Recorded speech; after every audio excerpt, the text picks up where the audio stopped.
他这不回来了吗？回来这几天跟他丈母娘已经吵了3架了，主要是因为我妈带孩子和他带孩子方式非常不一样。然后他吧这个破汉语水平，哎呀妈，把这架吵的举案齐眉的。你那天跟你爸说啥？你别搭的，你别搭的。这第一次纠纷呢，就是我老公愿意让孩子光脚玩，我妈呢认为脚底凉寒大，拿铁穿上袜他爸给脱了，穿上袜他爸给脱了，给我妈急的呀！一看拿铁光脚还搁地上玩，在后边喊呢，拔凉啊，拔，然后就追着拿铁套袜子。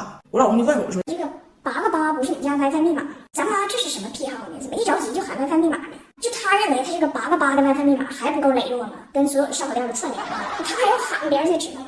然后第2次纠纷就是拿铁吃饭，我老公给他儿子特意做了一顿饭，西红柿炖羊肉，还加点香菜，但是我妈就不让吃香菜，他放进去香菜，我妈给摘出来，我妈摘出来他再放进去。大胖媳妇非常困惑呀，干啥不让放香呢？我妈说可以多吃点韭菜，少吃香菜。我老公不懂，问他丈母娘说，那如果韭菜炒香菜呢？这道菜可不可以呢？这2次分歧我都在中间不表态，我啥也不说。你说中西文化差异加上隔代文化差异，我趟那浑水呢，包拯来了都理不清。但是第3局我老公领孩子出去吃饭，拿抹布给孩子擦嘴这个事儿，我必须照顾。我妈的带孩子方式呢是喂孩子吃饭，一口一口喂啊，孙啊，你给哎呀大宝孙。我老公呢是整个餐椅，桌上边摆全吃的，孩子随便玩，然后他在旁边趁机赶紧吃。他从来没因为带孩子耽误他自己一口饭。然后我妈呢非常洁癖，就会一直给孩子擦嘴，埋汰了擦。我老公没是等孩子全造完了，咔嚓一起擦。我老公还偷摸问我说：“咱妈咋不嫌累呢？哎，你说他老说自己脸皮薄，是不是小时候让你老硬给开朗的？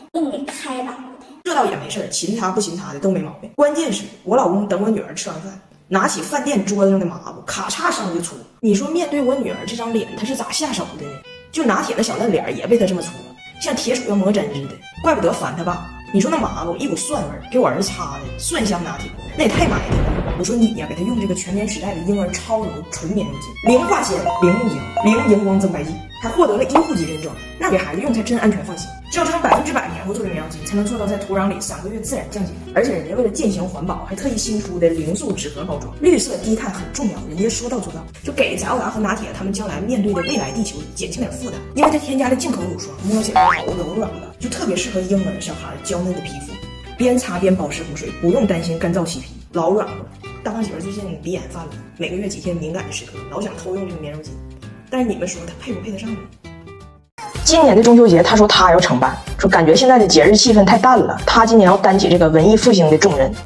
结果置办的所有事儿全劈叉了，明明是自己买月饼买错了，他还气够呛。你们有没有过这种现象？就当你对一个语言不是很熟悉的时候，就特别容易把2个完全不相关的词儿记串台。他就经常这样。曾经有一次我在伦敦让他去买豆瓣酱嘛，他也不懂豆瓣，也不懂酱，就只能硬记，就豆瓣酱。然后走路走了20分钟，到了华人超市，到那老板问他你要啥呀？他说赵本山。老板说你要碟啊？他说我要罐啊。碟是什么意思呢？散装的。这次又是买月饼，他带孩子自己去买月饼，我出差不在家，他自己打车去的。走之前我就怕他去错地方，我说你到了商场啊，你就找稻香村。他说我懂，而且我还知道我在北京不能说稻香村，得说稻香村。我说就是稻香村。他说稻香村，然后就去了。咱也不知道路上是哪个点开始又窜台了。到那儿见着1楼保安大爷，我要倒插门。保安大爷说你到哪倒插门啊？我老公说我问你呢，哪里倒插门啊？保安说我不知道你上哪倒插门，我也没倒插门。而且小伙，我告诉你，现在不行叫倒插门，那个叫赘婿。完我就问他，我说你找着没啊？他说保安说现在那个店叫赘婿。关键是最后不但倒插门没找着，买的东西全是错的。我让他买月饼，他买了牛舌饼、老婆饼、油炸糕、枣花糕。这个是啥呢？开花馒头。我说买的挺好，别再买了，没有一个是对的。他说那这个我不服，那商家往那月饼里放鹅肝、放螃蟹、放火腿、放冰激凌，啥贵放啥。他们说那是月饼就是月饼，几十块上百块钱一个，他咋不直接往里放钱呢？月饼变了，月饼它现在的象征也不是团圆呢，就是烧钱呢，直接叫烧饼。月饼现在定位极其模糊，迷失了自我，所以从这个角度来讲，我买这个都可以叫月饼。你说这个 moon cake 有酥皮有 cake， 就是没有 moon。那我买这个老婆饼外父派，有酥皮有派，就是没有外父，有什么问题呢？然后晚上很委屈，坐在沙发上自己扒扒。哎呀，人本来我自己上网查的资料，今天还有个传统，我本来想再置办点桂花酒，但是咱也不敢问，咱也不敢买，月饼都买错了，酒再买错，桂花酒，咱也不知道得多贵才能叫桂花酒，节过的太烧钱，烧饼加烧酒。世界杯开始1周有余了。大概3天前，他才得知加拿大入选世界杯了，突然成了球迷，享年38岁。足球的知识不咋够，全靠装备来拼凑。哎，样子还是义乌产的。这几天就一直很膨胀了。今儿下午跟我说，哎，你说俺加拿大好，你说一共20几个人，11个来看海，再来几个看球的，国家没放钉子，国家没放钉子。仪式感拉得很满啊！但是这是我有生以来第一次看见一个人不会唱自己的国歌。他说他国歌改歌词了。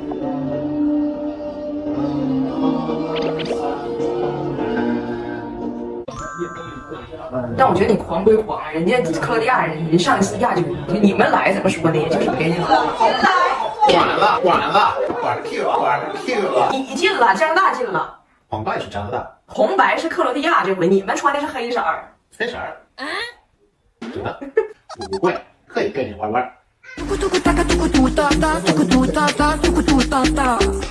跟就有，大开。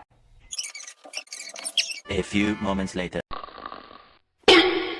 视频一，加拿大1，加拿大1输了。没问题，1 is better than 0。好的，就这样。你咋老向着你爸的那对儿呢？这里没有你的眼。哎，你们永远不要低估一个胖子的颜值。你看他现在肯定是不行的。有人说嘛，有一种虾系男友，去头可食。他是海螺系男友，想食他得先宰肚子，食他需掐头再去尾。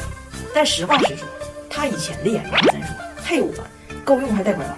以前呢也是招蜂引蝶，就刚才骑马照片那个岁月，女朋友不断，而且净招姐姐，人走的是纯欲风，就好生惹人怜爱的那种感觉。但都是咋黄的呢？就都是让我婆婆给要走的嘛。就我婆婆老管人女生要钱，她一带女朋友回家，人女生喝口奶，我婆婆管人要钱；人女生吃个披萨，我婆婆管人要钱。后来有一个差点成了，咋回事呢？那女生厌食症外加强迫症，来了一顿擦地消毒，就是不吃饭。哎呦，我婆婆好生喜爱呀。这个好这段写了可以留下，将来还不会在短视频里说我。等后来遇着我的时候呢，就颜值已经开始就力不从心了。我就发现他的头发呢越来越少，我就有点担心。他说没事儿，这肯定就是我发量的下限了，不会再掉了。因为啥呢？头发这玩意儿它是基因遗传。你看我爸是头发有点稀，但是没事儿，他不是我亲爸。我亲爸的照片我看过，那头发长得跟胶分子似的，龇牙咧嘴的长的。放心，我随那个吧。我就信了嘛。若干年后的一天，我婆婆突然给我老公发张照片说，你亲爸消失这么多年，现在想重逢，发来了一张近照。我一看完了，BBQ 了，还不如他后爸呢。锃亮的脑瓜子，啥也没有，锃亮。我说你最近要考科2，你都别看他，你看他你都打滑，你坡路都不能骑车。古代看亲生父子2滴血能分离后再相逢，尹家看亲生父子俩脑袋能折射出太阳能。所以这一年我发现他的颜值啊，紧紧绑定在他的头发上。所以你看婚礼的时候，我斥巨资给他整的一人妆发呀，就那濒危的25根头发，整整吹了40分钟。你说他这一头小卷毛长的啊，就既内卷又躺平，你说气人吗？为了婚礼，人2月没剪头发，就为了吹出一种氛围感那种感觉，是不是当时还挺有用的？直到那一秒，我们这不挨桌敬酒吗？我们有一桌朋友就喝多了，开心了，咔嚓一瓶香槟直接喷他脑袋上，那个画面你能想象吗？啫喱后的脑袋一被喷，天蓬元帅弼马温，人这头发一趴下，整个人都变了。